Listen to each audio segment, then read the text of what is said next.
থেকে মাদক চিরতরে নির্মূল করার পদক্ষেপ নিয়েছি। এই ব্যাপারে আমাদেরকে সহযোগিতা করবেন।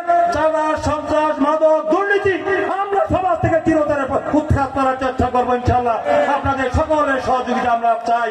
এই নির্বাচনের মধ্য দিয়ে আমরা নরসিংদী যে আমাদের নরসিংদী জেলার 5টি আসনে আমরা নরসিংদীর জনগণ আমাদেরকে বিপুল ভোটের ব্যবধানে বিজয়ী করে জাতীয় সংসদের সদস্য বানিয়েছে।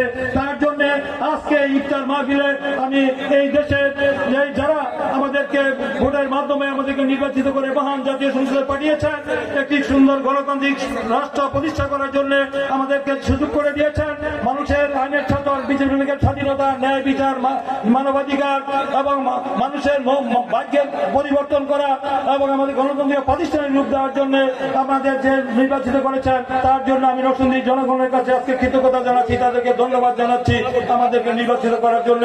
আপনারা যে পবিত্র আমানত, আপনাদের মূল্যবান ভোট দিয়ে আমাদের নির্বাচিত করেছেন, আমাদের সেই দায়িত্ব রয়েছে, যে দায়িত্বকে মাথায় রেখে আমাদের দলের যে চেয়ারম্যান, মাননীয় চেয়ারম্যান, দলের দেশের মাননীয় সদ্য নির্বাচিত আমাদের প্রধানমন্ত্রী তারেক রহমান মহোদয়, তিনি যে ভূমিকা দিয়েছেন, একটি দফা রাষ্ট্র সংস্কারের কথা বলেছিলেন নির্বাচনের প্রাক্কালে, সেই একটি দফা রাষ্ট্র সংস্কার মেরামতের যে রূপরেখা দিয়েছিলেন, অনেকে বলেছিলেন যে একটি দফা রাষ্ট্রের রূপরেখা যেটা দিয়েছেন না বাস্তবায়ন করতে পারবো না, কিন্তু তিনি যে কথা দিয়েছিলেন ইতিমধ্যে আমরা সেটা বাস্তবে আমরা দেখতে পাচ্ছি, দৃশ্যমান হচ্ছে।